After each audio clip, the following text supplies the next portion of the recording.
The man then dropped a shocking truth. The buyer was no longer alive. The protagonist stayed calm, hiding his true emotions. When asked if he was involved, the protagonist subtly denied it, expressing confusion. The man explained that some powerful items were left at the scene, including swords, and noted that the technique used resembled the protagonist's. He warned that without proof, the pavilion could do nothing, but also added that if someone else died, it might go unpunished too. The protagonist felt a chill, realizing the hidden dangers around him.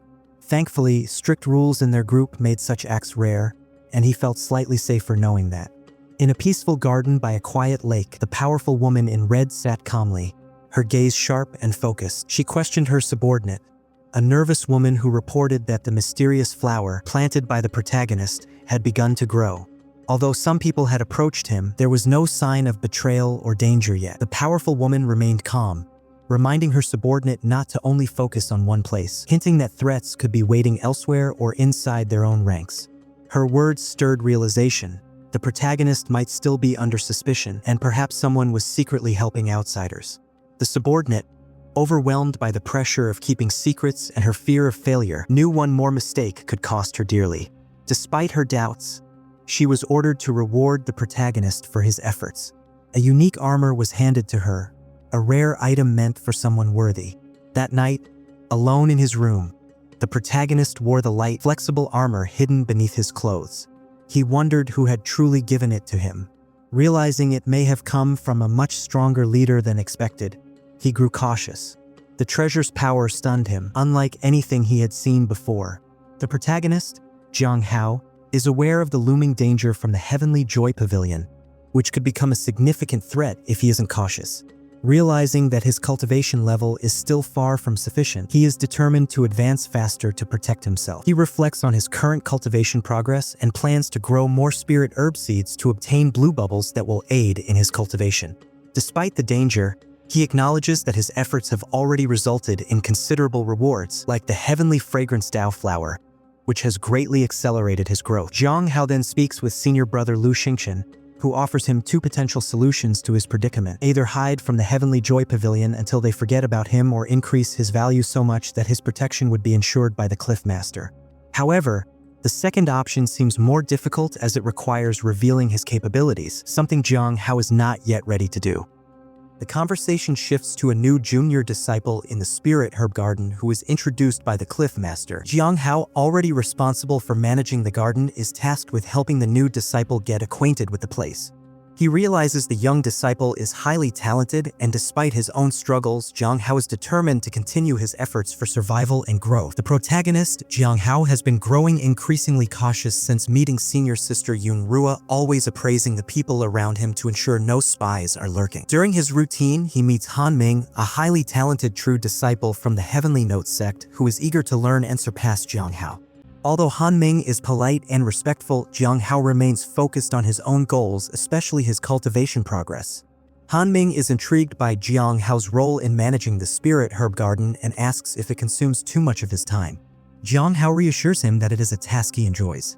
Despite Han Ming's ambition to become one of the top 10 disciples, Jiang Hao remains confident in his own path, focusing on collecting valuable bubbles from the garden, which others overlook. These bubbles hold the potential to greatly impact his growth. Jiang Hao continues his daily routine of selling talismans, collecting bubbles, and refining his skills.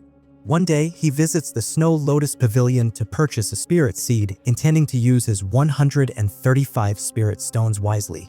The fairy guide shows him a snow lotus seed, which can enhance cultivation and heal injuries. Confident in his choice, Jiang Hao activates his daily appraisal ability to evaluate the seed's potential before purchasing. The protagonist is busy cultivating and managing his spirit herb garden, trying to improve his cultivation while also handling the costs of materials. He buys a snow lotus seed, which has a small crack, and after noticing it, he gets a good deal on it. The next day, after his cultivation, he checks his garden, finding 2 blue bubbles but no progress from the snow lotus seed. He also buys a blue lotus seed, which has limited function but costs him a significant amount of spirit stones. A month later, the protagonist finishes making talismans for senior sister Lang Tian, which gives him a net profit of 120 spirit stones. He feels disappointed by the lack of progress in his cultivation but finds a purple bubble from the snow lotus. This is a positive sign of progress, though it still leaves him craving for more powerful abilities. He wonders about the future and his ability to get stronger. His thoughts turn to purchasing a magic treasure once he accumulates enough spirit stones. As he walks to the spirit herb garden to collect more bubbles, he meets Han Ming, a junior disciple. Han Ming reveals that he's quickly advancing and has received the inheritance of a powerful figure, surprising the protagonist. Han Ming expresses interest in challenging him once he reaches the middle stage, prompting the protagonist to agree casually. The protagonist, Jiang Hao, is assigned to a team mission which makes him both anxious and determined to prepare well. The task is to clean up the Devil's Den, a place known for its dangerous demon dwellers. The mission requires a team, and Jiang Hao notices that 2 of his teammates are from the Heavenly Joy Pavilion, his least favorite place, while the other 2, from Thunderfire Peak and Ice Moon Valley, seem like neutral choices. Although Jiang Hao had no personal issues with the latter 2, the presence of the Heavenly Joy Pavilion members, particularly the cold and manipulative Qin Shui and Lu Feng, brings unease. He plans to advance his cultivation before the mission begins, which gives him around a month and a half to prepare. Later, he meets a mysterious senior sister, Ming Yi, who is a spy and one of the Heavenly Saint Sect's members. Despite her sweet appearance, she is dangerous, and Jiang Hao knows to be cautious. She gives him a letter containing crucial information about his team members' strengths and cultivation levels. The paper reveals much about his teammates' abilities, including those of Qin Shui and Lu Feng, who may pose a challenge. However, Jiang Hao suspects that the Cliff Master may have helped arrange for 2 other teammates to balance the team, showing his subtle support. Jiang Hao realizes that his mission will be fraught with peril, but he's determined to survive. The protagonist, now aware of the dangers surrounding him, reflects on his past actions and the enemies he's made, particularly those in the Heavenly Joy Pavilion. Despite his enemies, he plans to improve himself, realizing that advancing to the late Foundation establishment stage is crucial for his survival. He also seeks an offensive magical treasure to complement his defensive one. Visiting the Cliff Master, he is taught the demonic sound slash, a powerful technique. Jiang Hao devotes himself fully to learning it, and after 7 days of intense focus, he masters the technique. Testing it by a stream, he successfully unleashes a powerful slash that proves the technique's effectiveness. However, Jiang Hao still lacks a proper weapon and needs more spirit stones to purchase one. He also tends to the spirit herb garden, noticing growth in his plants, especially the blue lotus and snow lotus. As his lifeblood and strength increase, he feels close to advancing. After preparing for the upcoming Devil's Den mission, he heads to White Moon Lake, where he learns that his concerns about the flower have been addressed. With everything in place, Jiang Hao is ready to face the challenges ahead. The protagonist focused on strengthening his cultivation using spiritual energy and lifeblood to improve his abilities. After a night of intense concentration, he felt his power surge as he entered the late Foundation establishment state. Though not yet formidable, it brought him closer to his goal. He realized that in the sect, only strength ensured safety, and without it, he would be at the mercy of others. The protagonist spent his days practicing, collecting energy bubbles that boosted his strength, lifeblood, and cultivation. His physical abilities were enhanced, and he felt confident in his power. However, he knew that he needed to be fully prepared for the upcoming Devil's Den expedition. For the next month, he focused on honing his skills and creating talismans, saving the valuable 10,000 sword talismans for the journey. Despite the challenges, he managed to accumulate enough spirit stones for necessary purchases, though business was slow. He hesitated briefly on how to use his remaining lifeblood and cultivation, but decided to keep them for now, as they would be more useful in the future. Before the expedition, he bought a new weapon, the Shadow Blade, which he found more affordable than the other options. After practicing with the blade, he realized it complemented his technique well, though it wasn't ideal for all situations. Still, he felt ready to face the coming challenges.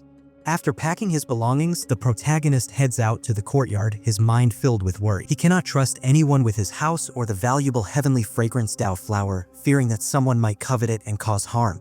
The courtyard remains under constant watch, and he wonders if the mysterious woman will return to steal the flower. He quickly dismisses his fears, trusting that the woman is of significant importance and that Elder Baiji is already involved. Before leaving, the protagonist attempts to meet his master but is unable to find him. He then makes his way to the law enforcement hall, where he encounters his senior, who warns him about the upcoming mission. The strongest members are in the late Foundation establishment stage, but one has recently broken through, which makes things more dangerous for the protagonist. He thanks his senior for the advice, realizing that the situation is worse than he thought.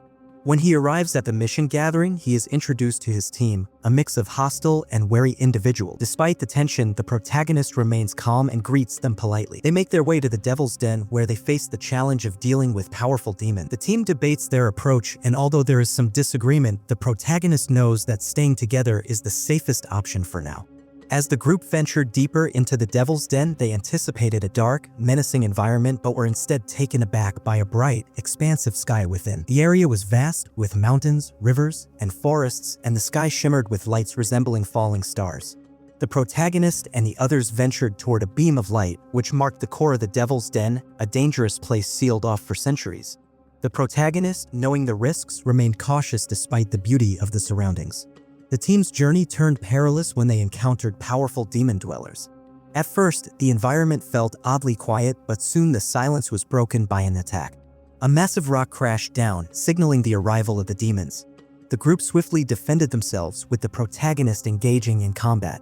His blade struck a demon, but it failed to cause damage, leading him to use a dagger to deliver a deadly blow, marking his first kill in this brutal place. As the group continued, they faced more demon dwellers, and the protagonist realized that slaying these creatures was key to his survival and progress. However, the frequency of kills began to dwindle as the others started to interfere, making it harder to gather the vital life energy he needed. Despite the growing tension, the protagonist pressed on, determined to reach his goal. As the group ventured deeper into the Devil's Den, a new devil appeared. The protagonist was about to act, but Lu Feng was quicker, striking down the demon in one swift move. Lu Feng's malice-filled smile hinted at his darker intentions as he mockingly challenged the protagonist to compete in killing demons. It was clear that Lu Feng wasn't just here for the mission, he was driven by a deep, vengeful obsession over senior sister Yun Rua's death. This intense hatred was becoming dangerous, and Jiang Hao worried Lu Feng might lose control. Others, including Zheng Shizhou and Xian Yue, also sensed the brewing threat. To avoid escalating tensions, Qing Shui suggested they split up to cover more ground, a plan that relieved Jiang Hao. With his cultivation nearly at its peak, he seized the opportunity to gain some alone time for a breakthrough. However, he had to be cautious as others were aware of his movements. He quickly changed direction to stay ahead of any potential pursuers. As Jiang Hao ventured deeper, he kept his distance from the demons, killing them strategically to gather enough lifeblood and cultivation. After 3 days, he reached his goal. His cultivation was at full strength. He was ready for the next step in his journey. Meanwhile, Lu Feng, sensing his presence, was already on the hunt. The protagonist, Lu Feng, continues his pursuit of Jiang Hao, who has been running and leaving a trail of demon dweller corpses. As Lu Feng tracks him, he realizes that Jiang Hao is moving faster than expected and is determined to exhaust him. The protagonist tries to make sense of Jiang Hao's actions, wondering if the killings are a deliberate distraction or if there's a deeper reason behind them. Despite the growing confusion, Lu Feng knows he must find Jiang Hao quickly to prevent future troubles. Meanwhile, Jiang Hao, hiding in a giant tree in the forest, is pushing himself to break through to the peak of Foundation Establishment stage, hoping to increase his power to face the approaching threat. He's fully focused, using his spiritual energy and lifeblood to break through the barrier, knowing he only has a limited time before Lu Feng and Qing Shui catch up. Lu Feng and Qing Shui, having tracked the energy traces, find the tree where Jiang Hao is hiding. Lu Feng strikes, attempting to break through Jiang Hao's protective armor, but Jiang Hao, now at his peak, retaliates with a powerful attack, forcing Lu Feng back. The battle intensifies as Qing Shui joins in, and both realize that they must fight together to stand a chance against Jiang Hao's newfound power. The protagonist finds himself in an intense battle against two powerful opponents, Lu Feng and Qing Shui. As the fight escalates, Lu Feng uses his blood essence in an attempt to overpower the protagonist, while Qing Shui relentlessly attacks with her sword. The protagonist dodges the scorching blood drops and counters her fierce attacks with his own skillful techniques. The clash of their weapons shakes the surroundings, and the protagonist struggles to hold his ground, knowing the situation is dire. The fight intensifies when Lu Feng enhances his broadsword with blood and attacks at lightning speed. However, the protagonist remains calm, using his purple lifeblood mist to counter the attack.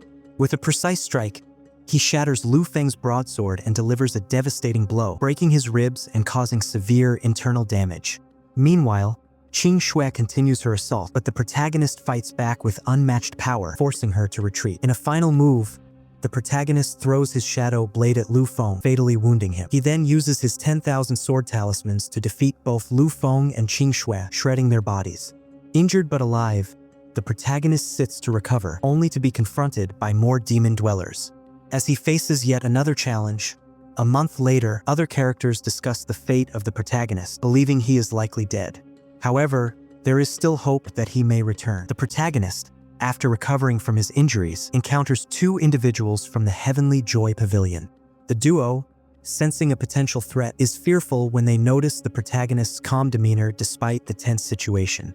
The protagonist, though aware of their suspicions, remains unconcerned and refrains from confrontation. He dismisses the idea of silencing them as it would only raise unnecessary suspicion. The three of them leave the Devil's Den, and though they feel relieved to be outside, the two individuals are still wary of the protagonist's growing strength. They have no choice but to acknowledge that the once underestimated young man is now someone they must be cautious of. Once outside, the protagonist submits his mission report and checks on his progress.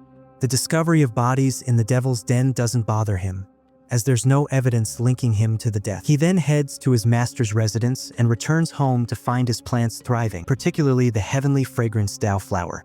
After a brief rest, he inspects his shadow blade, which is now cracked and unusable.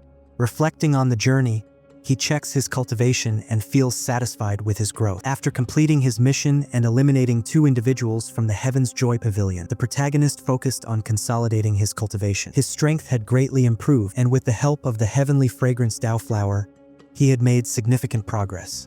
However, he faced a dilemma. While he was well defended, he lacked offensive magic skills or powerful treasure. The power of the demonic sound slash was decent, but it wasn't enough for future battle. His goal was to earn more spirit stones to buy better equipment, such as a magic knife, but he was still struggling financially. 7 days after his return, Lu Xingchen, his senior, visited to question him about the mission. He suspected the protagonist of being involved in the disappearance of the two individuals from the Heavenly Joy Pavilion.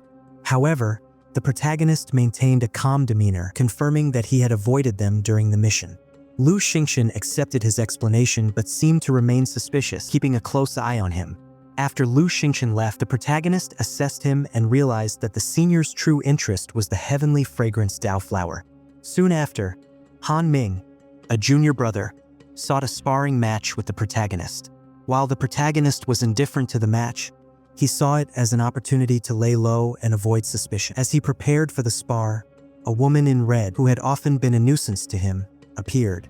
She commented on his reluctance to draw attention, adding a layer of complexity to his situation. The protagonist is quietly concerned about being noticed, as he doesn't want to attract unnecessary attention. In the Devil's Sect, his position is weak and his strength is still lacking, so he prefers to cultivate without attracting attention. During a conversation with a powerful woman, he tries to downplay his abilities but is caught in a lie about his cultivation level. Despite being hit by an invisible force from her, he remains calm. She offers him a challenge, a sparring match with Han Ming, and if he wins, he will receive a powerful saber technique. Zhang Hao agrees to this offer, knowing he can explain any increase in strength by blaming it on his time in the Devil's Denver. He doesn't immediately know how to use the technique, but feels determined to take the opportunity. After the conversation, Zhang Hao discovers his saber is missing, seemingly taken by the woman. Despite this, he decides to focus on learning the new technique she gave him, which promises great power. Meanwhile, Han Ming, eager for the match, prepares himself, unaware of the growing tension surrounding their upcoming battle.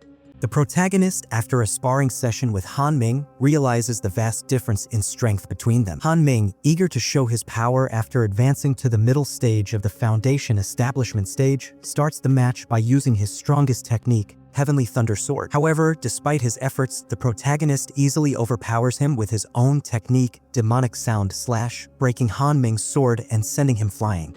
This one-sided defeat leaves Han Ming in awe of the protagonist's strength. After the spar, the protagonist maintains a polite demeanor, claiming he only got lucky during his time in the Devil's Den and assures Han Ming that the match remains a private matter. Han Ming, still in disbelief, expresses his gratitude and leaves, now deeply aware of the protagonist's true power.